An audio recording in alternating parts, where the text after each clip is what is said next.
KK Women and Children's Hospital was founded in 1858, and since then it has evolved into a medical center with more than 800 beds and 600 specialists who are focused on providing excellent care in terms of obstetrics, gynecology, pediatrics, and neonatology.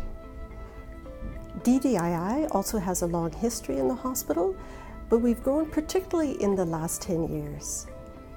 We've acquired new equipment such as a 3T MRI and also QMR. GUSTO is a birth cohort study that we launched in 2009. The name GUSTO stands for Growing Up in Singapore Towards Healthy Outcomes. What we did in 2009 was we recruited about 1,200 mothers in the first part of their pregnancy, and we followed the mothers and their babies very carefully during pregnancy. And then after birth, we are following up both the mother and the children as they grow older. GUSTO helps us to appreciate the pathways that lead to two very important conditions that affect children these days, and these are obesity and diabetes. GUSTO also helps us to create new knowledge that will help us to improve the care of the children that we look after. So as the leading children's hospital in Singapore, we have a responsibility to look after child health through a continuum of time. So we need to measure these children's body composition across the duration of childhood, and these measurements would include the various measurements of skin folds, as well as instruments that measure how much body fat there is in the child's body. Dr. Marielle Fortier is the head of diagnostic imaging. She has been absolute treasure for us because she has adapted all the protocols for us to allow us to do MRIs at 1 week of life in infants without any sedation.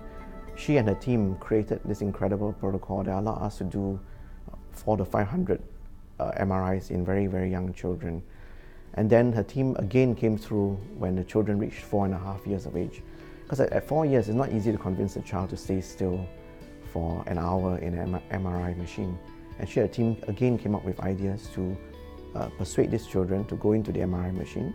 I am that link between the scientists and the technical staff and clinical staff, and also being an innovator. We're looking at things such as white fat, the distribution, brown fat, as well as MR spectroscopy in muscles. Our experiences with GUSTO has been a very pleasant one.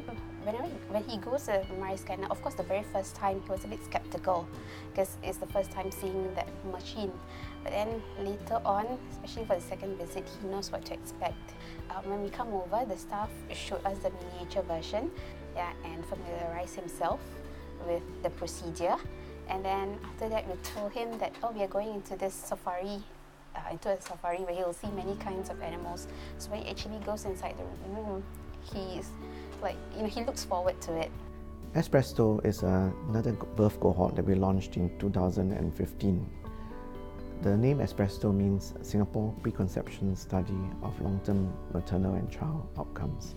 We recruit women even before they are pregnant. We do very careful phenotyping and biosampling of the mothers. We then follow up the pregnancy and the children and the mothers in the long term. And the purpose of this study is to see how the nutritional status, health status, and emotional status of a woman, even before she gets pregnant, affects her pregnancy outcome, her child's long-term health, as well as her own health after pregnancy. The MRI scanning for me personally was quite a scary experience because I'm naturally claustrophobic, so not a good way to be inside a tube for a very long time. But the staffs were quite helpful in terms of when I told them that I was claustrophobic, they gave me a headset with music on it. I'm very excited to be using imaging to study the effects of epigenetics. We're looking at maternal factors that impact on epigenetics and express themselves in a particular phenotype in Southeast Asian individuals. This is particularly important for metabolic disease such as diabetes. So with imaging, I'm hoping to come up with chemical and biological signatures that will act as preclinical indicators of metabolic disease.